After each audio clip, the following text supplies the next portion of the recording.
Making games is hard. Now, even just starting to try to make a game, kind of just hard for me. I spend so much time just in the sketching phase and the hypothetical that I've not really sat down and even started the coding process or anything like that. I had this idea for a grandiose RPG, and maybe I'll even share the details of it sometime, but I'm a solo developer at most. So I kind of got stuck. And I think part of why I got stuck is answered by this game right here, Rabbit and Steel. Rabbit and Steel is what I would describe as the perfect indie game. And I'm not saying that as in it's a game that you're going to love. It's not even necessarily a game I would recommend to everyone. But I think what it is it consolidates one idea very well in a very replayable fashion that is worth the price point. I think that's the magic of Rabbit and Steel. Everything about it works perfectly within its scope, while not really feeling cheap. That's part of my worry with making my own game, is the idea that this game has to be big and be worth it for one person. And then there's the people like the Ultra Kill developer that does all the music, does everything for that as far as I understand, and it's a beautiful game and it's masterful. But admittedly, it's taken them so long to finish it. At the time of recording this video, I think it was mid-2025. I know, because there's a certain stream audience that I've accidentally left behind, but will get back to sometime. The game started development at this point. Indie games have a ton of quality to them, but I will also admit, not every indie game has the same level of price to what you get out of it. I don't have any examples of that, but examples of where I think it's perfectly priced is a Pseudo Regalia. A video I plan to make at a separate point, it's like $6. That's perfectly fine. If you get it on sale, it's like $5, and it's like, okay, cool. It shouldn't really get lower than that. Vampire Survivors. I think if it was any more priced, I don't think it would have the very high performance and impact on mobile and other developers.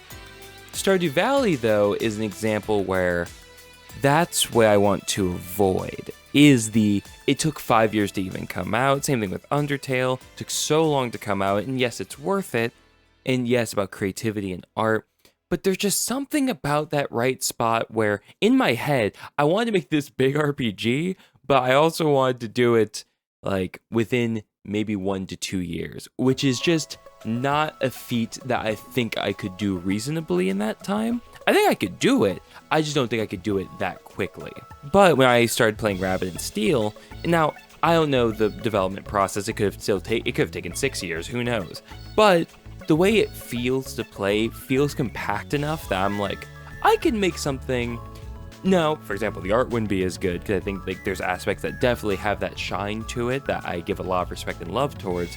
But the actual content experience of a bullet hell, I think I could do that. Or a genre that is pretty, not to undersell it, but simple in scope.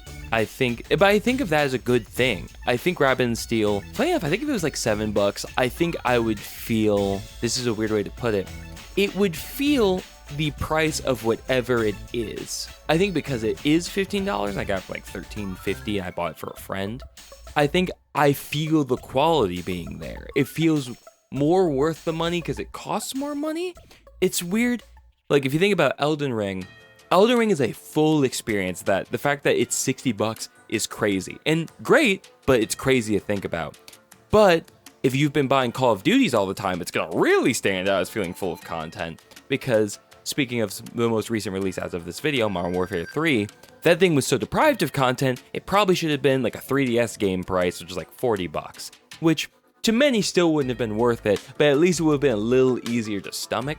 And correct me if I'm wrong, editing me, I think Cold War was cheaper when it first launched.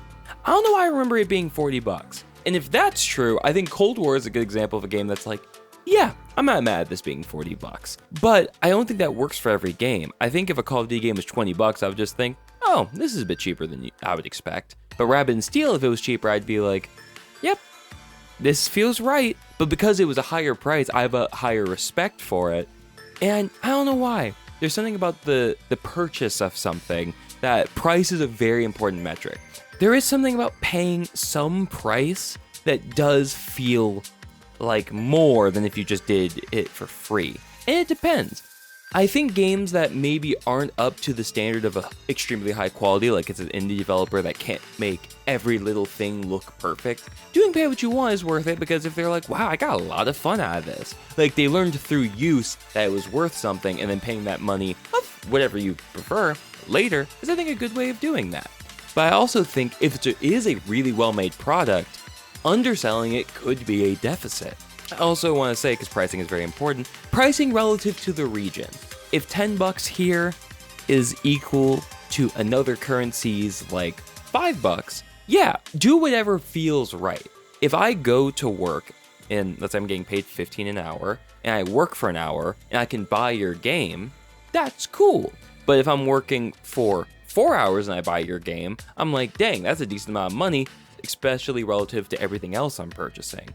And now, because I'm realizing I'm losing the plot a bit, the reason why this is important to Rabbit and Steel is everything in the package is interesting, it's niche, without feeling cheaper than it should be.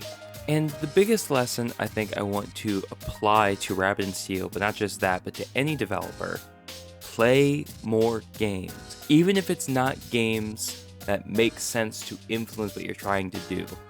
I am now on a completely different track of a game I want to make now, and I went from wanting to make an RPG, and now I'm working on wanting to make a sort of elevated racing game. And elevated just as in, I'm not looking to make a Forza Horizon, I'm not looking to make a motorsport, I can't think of any other racing games right now, Trackmania, Assetto Corsa, I'm not looking to make any of those. I more want to make like a sequel to Kirby Air Ride, a sequel to Burnout.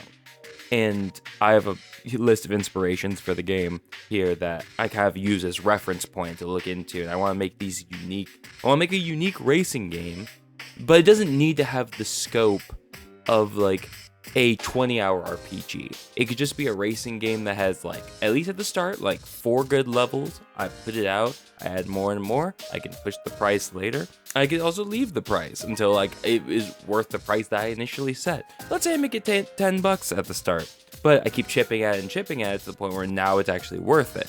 And I just make sure that the demo is comprehensive, that anyone that pays that $10 price tag knows that at some point it will be worth the money.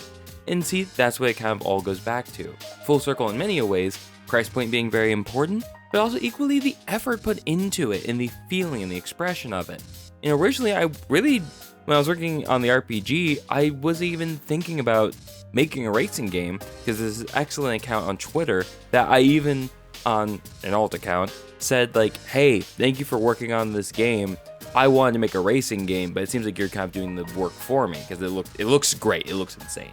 But what I realized is that we don't have many crazy racing games nowadays, and that's why I now want to work on, and I also think it's a much smaller scope.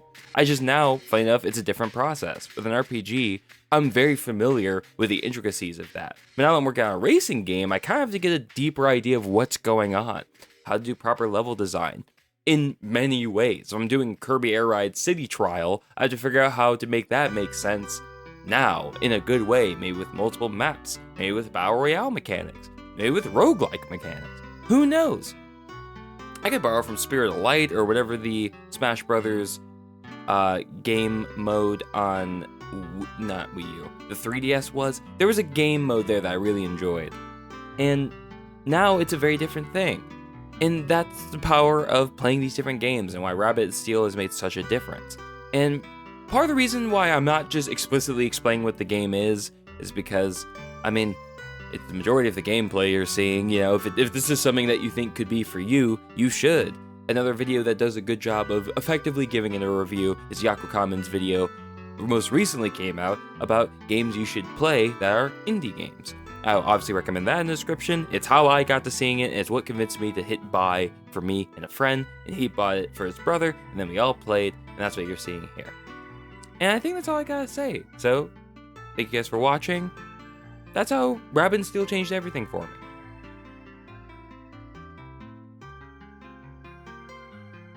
The last thing I will say is that I also am experimenting with this video. I kind of just decided I'm just gonna kind of just talk it out. I did not script it. I think it's a lot more obvious, it's a lot more raw, but I kind of just thinking if I script it, I might lose the energy to want to do the video. When I already have the gameplay, I know what I want to talk about, I gotta tie it all together, make it condensed, put it out. So yeah, here's to hoping this method works.